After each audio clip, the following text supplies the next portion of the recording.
Hello friends, welcome back to the new video guys at my YouTube channel guys. Today friend we are going to talk about how can we set wallpaper in our Samsung phone. Friends, you want to set guys phone wallpaper in your Samsung phone. So how can you set today? I will tell you.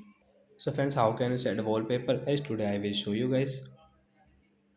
Open your phone setting guys. After on phone setting, I scroll it. Friends, click on wallpaper.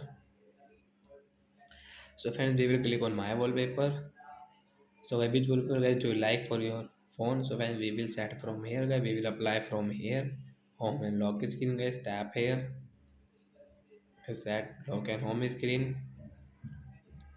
Friends, wallpaper will applied means guys wallpaper will set guys. You can see guys.